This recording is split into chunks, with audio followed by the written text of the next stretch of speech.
이번 시간에 우리 데이터베이스 관련 신기술에 대해서 같이 한번 살펴보도록 하겠습니다. 자, 우리 빅데이터요. 빅데이터는 요즘에 많이 들어보셨죠?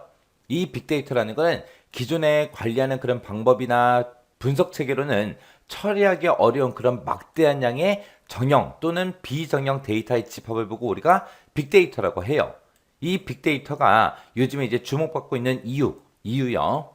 얘는 이제 기업이 됐든 정보가 됐든 포털이 됐든 이런 데서 빅데이터를 이제 효과적으로 이제 분석을 합니다. 분석을 해서 미래를 예측해서 최적의 대응 방안을 찾아요. 찾고 이거를 이제 수익으로 연결을 시켜서 새로운 가치를 창출하기 때문에 빅데이터가 이제 주목을 받고 있는 거예요. 그 다음에 이제 브로드 데이터요. 브로드 데이터라는 거는 다양한 채널에서 이제 소비자랑 이제 상호작용을 통해서 생성된 그런 데이터를 보고 우리가 브로드 데이터라고 합니다.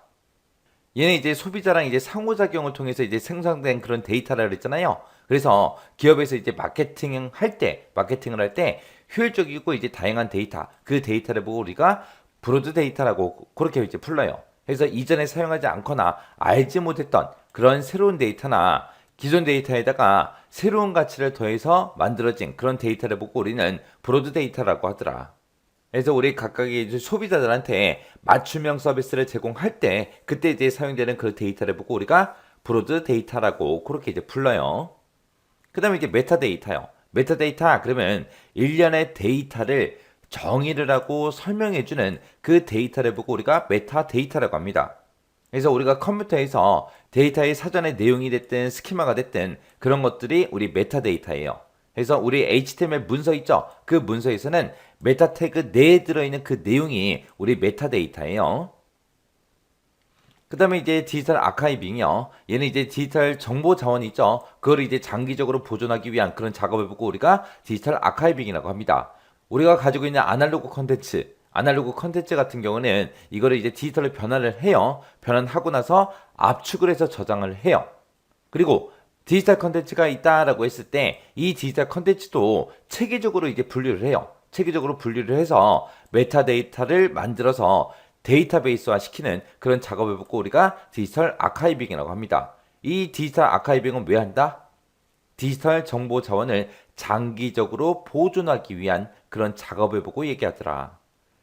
그 다음에 이제 하둡이요. 하둡이라는 거는 오픈소스를 기반으로 한 분산 컴퓨팅 플랫폼을 보고 얘기하는데 쉽게 얘기하면 뭘 얘기하냐면은 여러 개의 이제 저렴한 컴퓨터들 있죠. 우리가 일반적으로 사용하는 그런 저렴한 컴퓨터를 마치 하나인 것처럼 묶어서 대용량의 데이터를 처리하는 그런 기술을 보고 우리가 하둡이라고 합니다. 그래서 일반 PC급 그 컴퓨터들로 가상화된 대형의 스토리지를 형성을 시켜요. 그리고 그 안에 보관된 거대한 데이터 세트를 병렬 처리할 수 있도록 그렇게 이제 개발된 자바 소프트웨어 프레임워크를 보고 우리는 하둡이라고 하더라. 이 하둡을 구글이나 야후 이런 데서 적용되고 있어요. 그 다음에 이제 맵 리듀스요. 맵 리듀스라는 거는 대용량의 데이터를 분산 처리하기 위한 그런 목적으로 개발된 프로그래밍 모델을 보고 얘기하는데 이 맵 리듀스라는 거는 맵 작업이랑 리듀스 작업을 따로따로 이제 작업을 수행을 합니다. 그때 이제 맵 작업이라는 거는 흩어져 있는 그 데이터에 연관성 있는 데이터 분류로 묶어주는 작업을 보고 우리가 맵 작업이라고 하는 거고 그 다음에 중복된 데이터를 제거하고 원하는 데이터를 추출하는 그런 작업을 보고 우리가 리듀스 작업이라고 그렇게 해요. 얘는 이제 구글에 의해서 이제 고안이 됐고요. 대용량의 데이터를 처리하기 위한 그런 병렬 처리 기법으로 많이 사용되고 있는 게 우리 웹 리듀스요.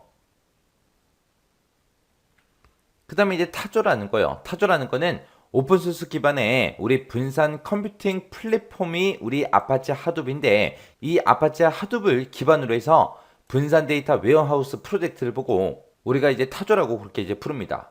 그 다음에 이제 데이터 다이어트요. 얘는 이제 다이어트 하는 거예요. 자, 데이터를 얘는 삭제하는 게 아니에요. 삭제하는 게 아니라 내가 가지고 있는 데이터를 압축을 하고 중복된 정보는 필요가 없겠죠. 그래서 중복된 그런 정보들은 전부 다 중복을 배제를 해요. 그리고 새로운 기준에 따라서 나눠서 그렇게 저장하는 그 작업을 보고 우리가 데이터 다이어트라고 합니다. 그래서 불필요한 거 빼는 거죠. 압축하고 중복 배제해서 불필요한 거 빼고 새로운 기준에 따라서 저장하는 그 작업이 우리 데이터 다이어트. 그 다음에 이제 데이터 마이닝이요. 얘는 이제 대량의 데이터를 분석을 해요. 분석을 해서 데이터 내에 내재되어 있는 그 변수들 사이에 상호관계를 규명을 합니다. 상호관계를 규명을 해서 일정한 패턴을 찾아내는 그런 기법을 보고 우리가 데이터 마이닝이라고 해요. 그 다음에 이제 OLAP요. OLAP라는 거는 다차원으로 이루어진 그런 데이터로부터 통계적인 그런 요약 정보를 분석을 해요. 분석을 해서 의사결정에 활용하는 그런 방식을 보고 우리가 OLAP라고 그렇게 이제 부릅니다. 그때 OLAP 연산해 보게 되면 롤업이라는 것도 있고요. 드릴다운이라는 것도 있고 드릴스루라는 것도 있고요. 드릴 어크로스라는 것도 있고 피보팅이라는 것도 있고요. 그 다음에 슬라이싱이라는 것도 있고 다이싱이라는 것도 있고 이런 것들이 있어요. 이런 것들이 OLAP의 연산이다. 그렇게 이제 기억하시면 됩니다. 자, 이렇게 해서 우리 DB 관련 신기술에 대해 살펴봤는데 이 신기술도 우리 시험 문제에 나온 적이 있어요. 나온 적이 있으니까 이 신기술들은 꼭 기억하고 지나가셔야 돼요. 뭐가 뭔지 구분할 수 있게 여러분들이 꼭 기억하셔야 됩니다. 자, 얘네들은 문제 내기 참 좋잖아요. 이런 거 하나 써놓고 이게 뭐에 대한 설명이냐, 이런 거 써놓고 이게 뭐에 대한 설명이냐, 그렇게 이제 물어볼 수 있으니까 정확하게 여러분들이 숙지하고 지나가셔야 돼요.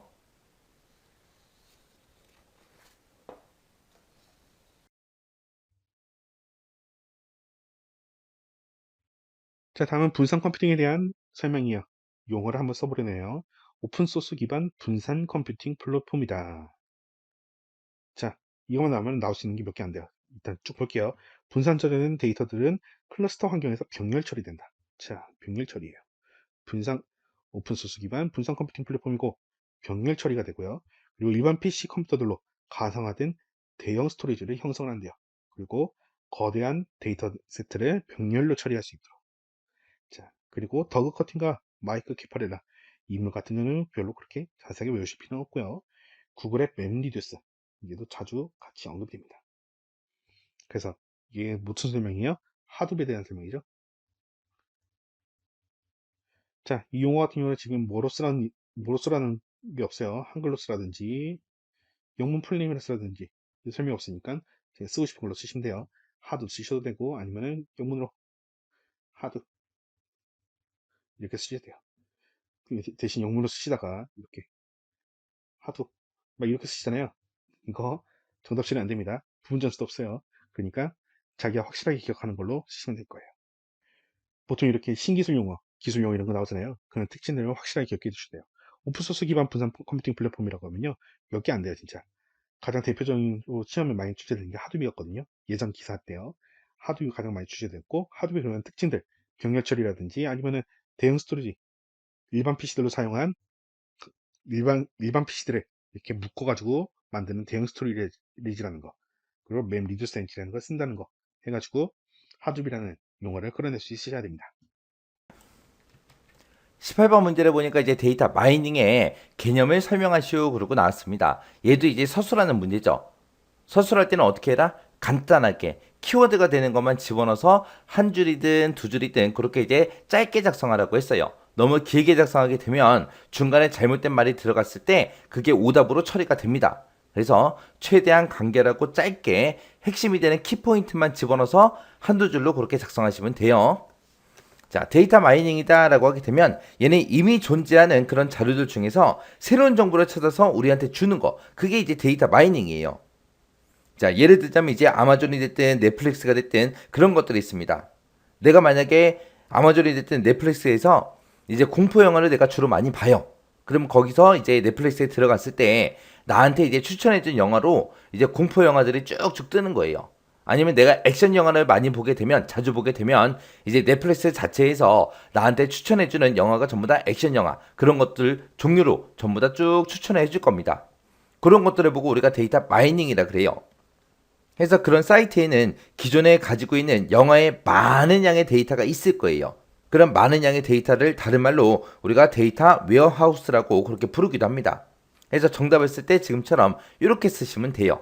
자, 지금 여기 보니까 이제 데이터 웨어하우스라고 이렇게 써놨는데 이 말이 생각이 안 난다? 그럼 이제 데이터의 집합이다. 그렇게 쓰셔도 되고요. 대량의 데이터다. 그렇게 쓰셔도 돼요. 그래서 대량의 데이터 집합에서 사용자의 요구에 따라서 유용하고 가능성 있는 그런 정보를 발견하기 위한 그런 기법을 보고 우리는 데이터 마이닝이라고 그렇게 부릅니다. 그래서 여기서 키포인트가 되는 거는 얘예요. 데이터의 집합, 아니면은 대량의 데이터, 유용하고 가능성이 있는 정보를 발견해서 우리한테 주는 기법이다. 그렇게 요 말만 정확하게 들어가면 전부 다 정답 처리가 됩니다. 그래서 요 데이터 마이닝도 우리 산업계사 실기교재에는 있었는데 기사 실기교재는 없었어요.